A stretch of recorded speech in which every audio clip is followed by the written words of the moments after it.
Hi everybody, Matthew Turnage here. Well, I know it's been a while since my last video, but sometimes life gets in the way personally and professionally, but glad to be back with you today. And I just thought today I'd do an update on some Beatles related vinyl that I've picked up over the last few months. It's been a while since I've done one of these videos. But before I get into that, I want to say just thank you to everybody who's supported my channel. Those of you who've subscribed, I really appreciate it. Even those who've not subscribed but have watched from here and there or left comments, or even the people who saw a video, didn't like it, and gave it a thumbs down. I appreciate anybody who ever gave any of my videos a shot, so thanks a lot. It's 2 years this weekend since I started this channel, and I didn't have a lot of expectations, but it's been a fun ride, and I've got to engage with a lot of really cool people out in the Beatles community, and I'm really thankful for that. So before I get into the vinyl, this is something that just came in the mail yesterday that I'm very excited about. It's the McCartney Legacy, the new book by Alan Kozin and Adrian Sinclair. And you can see it's a nice thick book, 700 pages, covering, this is volume 1, covering 1969 to 1973. If you've been following other people in the video Beatles community, I'm sure you've heard about this book. If you haven't watched the interview with the authors over on the Two Legs page, I recommend you definitely check that out. It's a great interview. But this is just, I've only read the introduction so far, but just kind of looking through it, this is exactly what I've been hoping for. I mean, look at the size of the print on this thing. There's 700 pages, small print, so there's a lot of information in here.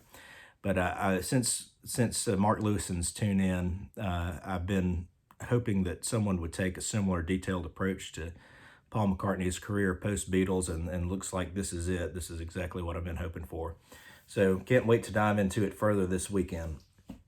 All right, so vinyl-wise, I've got some 45s to start out with. Now, this is something that came out, I think maybe 2015, when they reissued the Beatles 1 with the new remixes.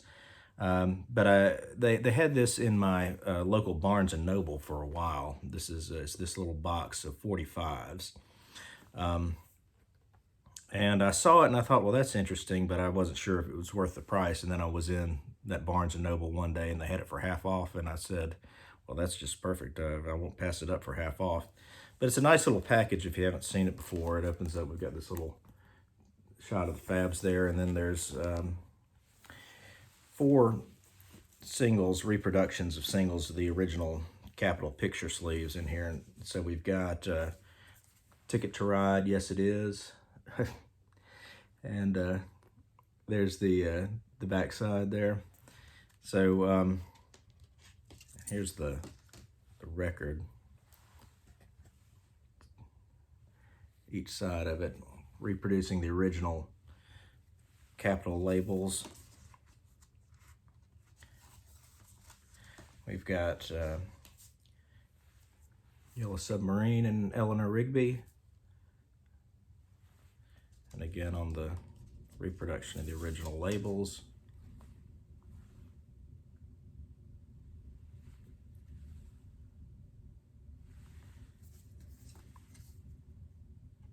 And they sound very nice too. I was pretty pleased with this. Here's the next two, the Beatles on Apple. Let's see, Hey Jude. There, I'll straighten the label a little bit for you. I don't have to pull out the record, but Hey Jude, and then Revolution on the flip. And the other one is Something with Come Together on the flip. And it also comes with this poster that's it's the same picture that was on the inside that I showed you. So, and in the bottom there's a little spindle thing with the Apple design that comes with it too. So I thought it was a nice little package, and like I said, for half of what they were originally asking for it, I thought it was worth the price, so I picked that up. And a couple other 45s I picked up. another Beatles 45. There's a record show in town, and I saw this, and I decided to go ahead and grab it, even though it's not in great shape because they're basically just giving it away. So, and the old just the generic Capitol sleeve, and it's I want to hold your hand, and it's very worn, but like I said, I didn't pay anything for it really. And I just thought that would be nice to pick up. My mom was not a big Beatles fan. She did like them. And the only Beatles record she ever bought was this single. So I thought, well, I can't pass up getting a copy of that. And then the other 45 I picked up recently is Ringo's It Don't Come Easy in the picture sleeve. And you can see the sleeve's a little worn there at the top. But again, this was cheap. And this is my favorite Ringo solo song, so I thought it'd be a nice pickup. There's the record, It Don't Come Easy, an early 1970 on it.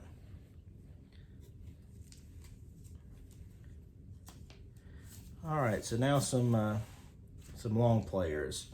This is something that I think probably a lot of people have this. I just never had gotten around to picking up a copy, but I saw it at that record convention. That's the McCartney interview, and you know, I'd heard everything in here before. But it's a really nice interview, and so I was glad to have a vinyl copy of it.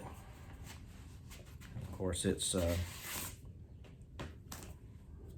on Columbia, which was Paul's label at the time.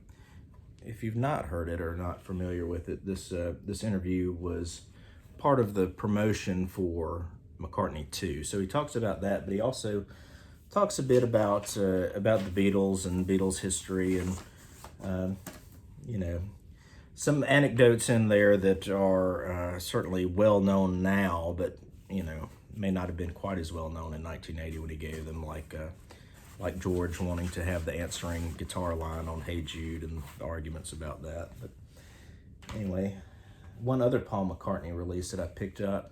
This is Tripping the Live Fantastic Highlights. You can see it's still in the shrink. And this is a European edition that my record shop had. So I thought it'd be nice to have, because I didn't have a vinyl copy of this with all my trials on it. But there's Seaside one, and this is EMI and Globus International is the label on it. So this was, I believe, pressed in the UK for sale in, see, it was still somewhere in Europe. I know I saw it on here on the, can't remember if it's Czechoslovakia or somewhere like that. So anyway, I just thought that was a nice little something to have.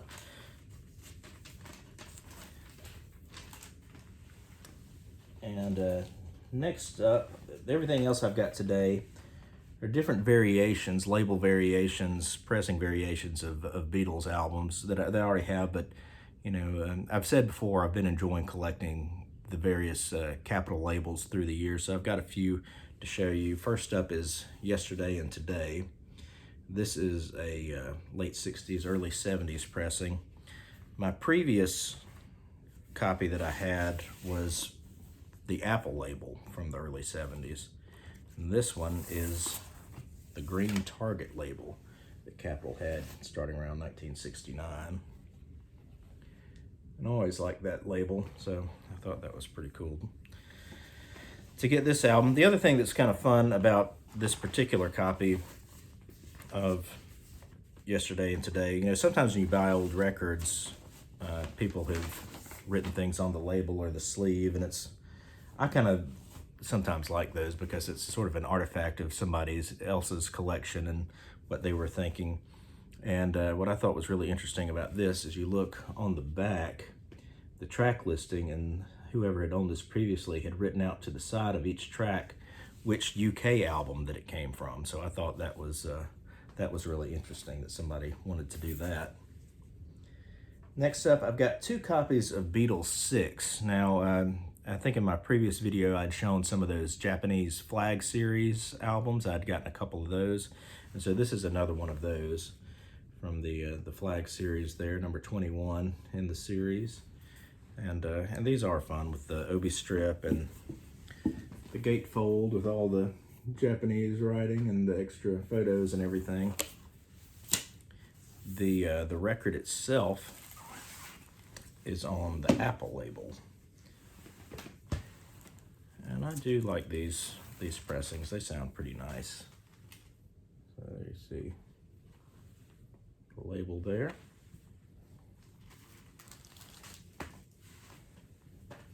All right, and then another copy of Beatles 6 is also picked up at that record convention. This is circa 1978, I believe, this particular copy. This is the Capital purple label that came a little bit later. So there's that. All right, next up we've got A Hard Day's Night. Previously, the US version that is, I previously had a copy of this with the original United Artists label. This is a later 60s United Artists pressing with this sort of orange and purple label. It's actually, I think the original black label looked a lot better than this does. It's not a great looking design, but like I said, I just like having the variation sometimes. And then finally, got a copy of Something New. This is another one that my previous copy that I had was on the Apple label. That was the only other copy I had of this one. And this is one of my favorites of the US albums. And this is an original copy. See, with the original capital sleeve and the inner sleeve here is in really nice shape. I was very happy with that. And the original Rainbow Swirl label. All right, so that's what I've got lately in the Beatles world. Looking forward to diving into that McCartney Legacy book this weekend, and as I go along, I'll give you my thoughts on it. I may read several chapters at a time and talk about what I think about it so far, because I'm really expecting a lot of great things for that book. And I just want to say thanks everyone for the support over the last 2 years. I really appreciate it. Thanks.